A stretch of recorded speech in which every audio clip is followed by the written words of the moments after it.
I don't know if you remember Danny Tran. He's in Hawaii, and he got one of the black Python belts with Yep. his logo on it. I just remember, and that was years ago. And I remember seeing Did that it just have like a going, samurai, "Yep, like a patch on it? Yep, I yep." remember it. How I remember that. I remember seeing that belt the first time and just going, like, I would never go, "Hey, the belt I want is Black Python." Like that would Yeah. never hit me. But I saw that belt and went, "Holy shit, that looks good."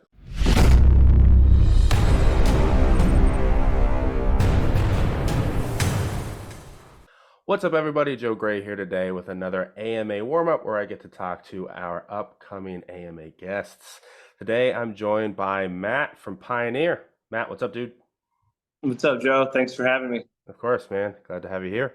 For those of you who don't know Pioneer, why? Why do you not know Pioneer? Pioneer makes the best belts on the planet, as well as all kinds of other accessory stuff. So instead of hearing from me, though, we're going to talk to Matt, and we're going to roll into our very first question, which is, Matt, who are you? Why are you here? Well, my name is Matt Haddon, owner and CEO of Pioneer, or General Leathercraft is our parent company's name. Third generation belt maker. My grandfather started the business a long time ago. I got into powerlifting once my running and golf and all my other athletic endeavors kind of fell to the wayside. Got into powerlifting really because of our clientele. Had a lot of good friends that did it, and now I'm here. So Nice. I like it. All right. So you just talked about your lifting a little bit. How do you incorporate lifting into your daily life? What's that look like? I can see all your pretty gym equipment in the background. yeah, I lift every day pretty much. I'm trained by Tom Callis. He's got me programmed for 6 out of 7 days. The seventh day, I usually just walk. I've got a backpacking trip coming up that I am excited. First overnight backpacking trip with one of my kids. Nice. We're finally old enough to go. But no, I train like I said, 6 days a week. There's a bunch of several accessory days in there. I'm actually getting ready for my very first powerlifting meet. I can't really call myself a powerlifter until I do that. I've heard online. So, Yeah. um, yeah, November 2nd, I will be official powerlifter. So, Nice. Right on. Yeah, I've had ongoing discussions about what defines a power lifter, and if pretty regularly it's the people who have competed who will tell you it doesn't count until you actually step on the platform, yeah, as opposed to lifting on a regular basis. They're like, well, then you're just training. And then it gets into the, okay, so the guy who plays basketball at the YMCA, is he not playing basketball? He's not a basketball player. And they're like, no, not professionally. And it's like, well, are we talking about professionals or are we talking about, and so it's just this yeah, fun rabbit hole of craziness. So, yeah. yeah, but that's awesome. Cause you guys host a regular meet, right? You're not doing your own? We did not do one this year. Last year we did a big one. The Pioneer Open down the Pioneer on the Beach, I think is what we actually called it, where we gave away a whole bunch of money. This year, honestly, I was just kind of step back a little bit from actually putting meets on with Bobby at USPA Texas.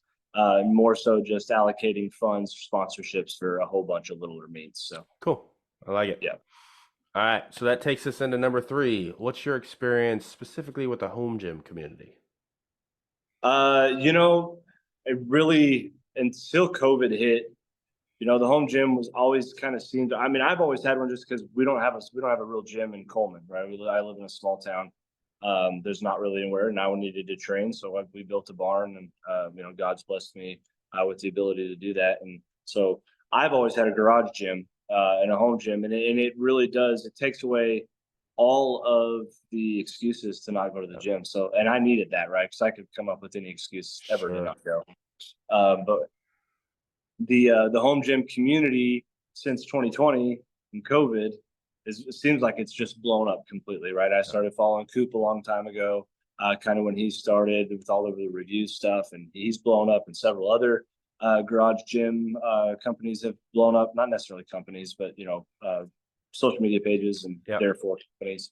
Um, I do think that we have a lot of overlap between just our normal followers and then, obviously followers that have home gyms, or garage gyms or basement gyms or whatever. But, I've known Brandon for a long time and Coop for a long time. And I think they've pushed a lot of their followers and, fellow garage gym guys over to the page. So I think that there is a support mechanism there. One of my major points of business is to support those who support you. And I do think we get a lot of support from the garage gym community. So here I am trying to reciprocate. Yeah, nice. Yeah, do you know Kim at Barbell Rescue by chance? No, but Barbell Rescue, is that The cleaning brush. yes, Yep. yeah. So Kim and I have talked before, and he's like, when he first came out with the brush, he goes, I thought it was going to be for commercial gyms. And he said, and then all of a sudden he gets all these individual orders to individual places. And he's Yeah. like, what is happening? And then he finds out that I forget who it was. Somebody, one of the people in the home gym space was like, hey, this is a really good brush for cleaning your bars. And then that's just kind of where it went. And he goes, and now most of his orders are to individual people buying it for their home. And so that idea of like, because I think the first time I saw Pioneer was actually Adam at Garage Gym Lab. Yeah. He had gotten a custom belt from you guys, and then from there I was like, oh, okay, now everybody that I follow has one. And I don't know if you remember Danny Tran. He's in Hawaii, and he got one of the black Python belts with Yeah. his logo on it. I just remember, and that was years ago. And I remember seeing Did that it just have like going, a samurai, yep, like a patch on it? Yep, I yep. remember it. How I remember I that. remember seeing that belt the first time and just going, like, I would never go, hey, the belt I want is black Python. Like that would Yeah. never hit me. But I saw that belt and went, holy shit, that looks good. Like, and so I personally put Pioneer in the same boat as like Oak Club and a few of these other guys who you guys are regularly posting stuff on social media that fits in that same phrase of like, I would never order that belt for myself, but it looks fantastic. Like I Yeah. totally get why someone bought that belt, right? Like right on. All right, man. So the next question is kind of your history. When did Pioneer start? Kind of why, and how have you made it to where you are today? Right. So the business started in 1979 from my grandfather. My mother's dad started the business where he was filling the niche and the need of sporting goods in small towns. Fast forward, my dad ran it for a really long time where we just did third-party manufacturing for a lot of big stores where nobody really knew who Pioneer was. We were just, like I said, behind the scenes manufacturers. And then I took over in 2013, where and right in there would have been when we started, being in more the retail space, a little bit more in the face of the consumer, direct to consumer manufacturing type deal. We didn't even have a website until I started. So obviously, website, social media, all that stuff. We started whenever I kind of got here. Then we started doing custom belts, which we're really known for, these days. Obviously, in those days, we weren't known for custom belts. We weren't even really making a whole bunch of custom belts at the time. Social media blew us up. The business has grown immensely just over the last 13 years. I think people kind of realize that the mindset of there's only so much you can do with a belt. Like there's only black belts, there's only brown belts, only leather belts or suede belts. Now there's any kind of belt that you could possibly want as far as design work goes. And I like to think that we were the forefront of pretty much all of that. So Nice. Can you explain? So I talked to Chris at BeltFed a little bit about this. The difference between your belts and say, because there's only a couple of people legitimately making the belt like from kind of start to end, right? You guys, Chris is in the same boat and a couple others. The vast majority are doing a much different process. Can you speak to that a little bit? I think that much different process is finding a manufacturer on AliExpress or Alibaba or via DMs, because Pakistan, China, India, well, not really India. Pakistan and China, I think, are 99% of. They'll shoot you a DM, be like, "Hey, we can make you belts. Hey, we can make I your get a sports." ton of Yeah. them. And I think people, probably younger men and women that want to start their own businesses kind of take that and be like, oh, I can buy a belt for 15 bucks and turn around and sell it for $150.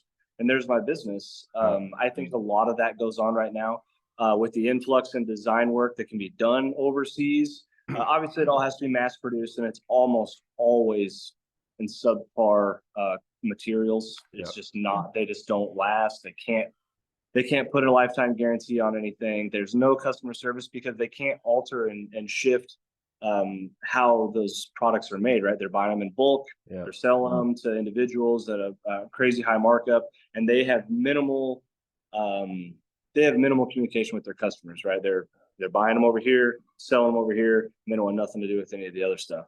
And they call themselves manufacturers, which I'm sure pisses Chris off. It sure does make me mad. There's a couple of them in the United States. Chris is one. Chris and our product, I think probably raw material wise is very similar. They're buying veg tan, sole leather, high end quality materials.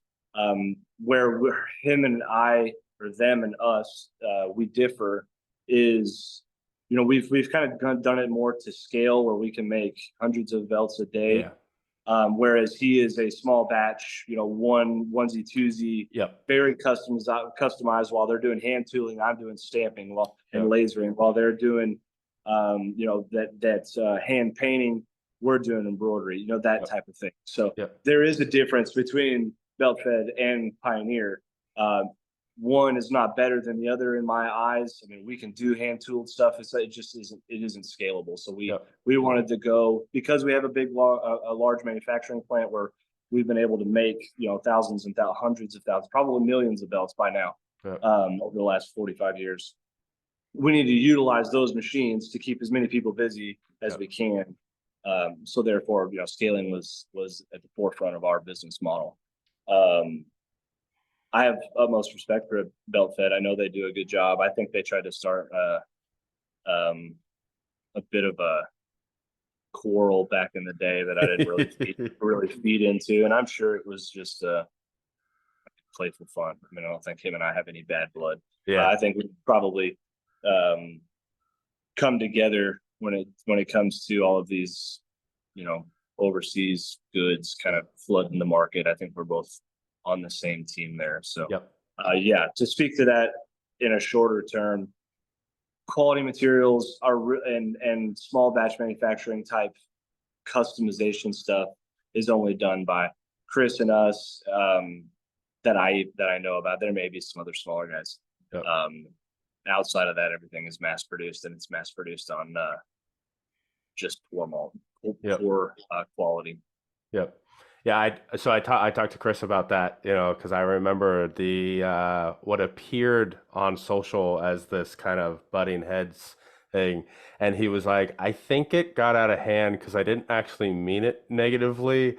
I meant it as like a fun rivalry piece, like, hey, we're both doing cool things. Let's see if we can challenge each other kind of deal. And he's like, and then it got misinterpreted, and then people started picking sides. And he's like, and I didn't mean it that way at all. So Chris has the same feelings as you. Even when I asked him, like, why should you buy a belt fed belt? He goes, I don't want to tell you to buy a belt fed belt. He goes, I want to tell you to buy a good belt, not a bad belt. Like, as long as you buy a good belt from a good company, and like you're saying, there's probably two that we can think of off the top of our head. Everything else, like, leave those over there. So I mean, Titan and Inzer probably need to be plugged. They don't make a bad product at all. Now, is it tailor fit? Is it customized? No, I don't think so. I think Titan probably gets the nod over Inzer there. Inzer mass produces their products. You don't get to choose anything other than whatever color. But raw material wise, they've been around a long time. Like, all those things, I think, fit into this conversation. They make a good product. It's just not a custom product. And that's where Chris and us kind of fill that need. Nice. I like it.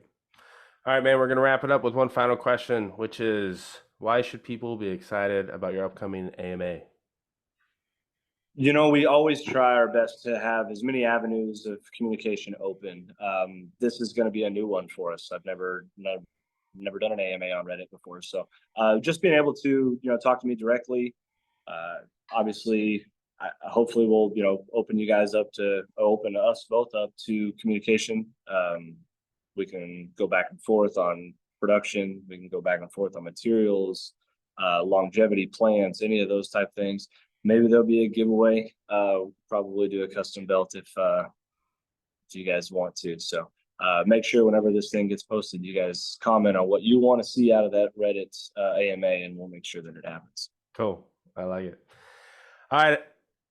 Everybody listening, this is Matt from Pioneer. He will be doing his AMA. I'll put the details down in the description later this month. I will have links to his social and website and various things like that. We've got a good article written up about Pioneer on the Garage Gym competition page as well, because Matt has been very generous with his support of the competition the last several years.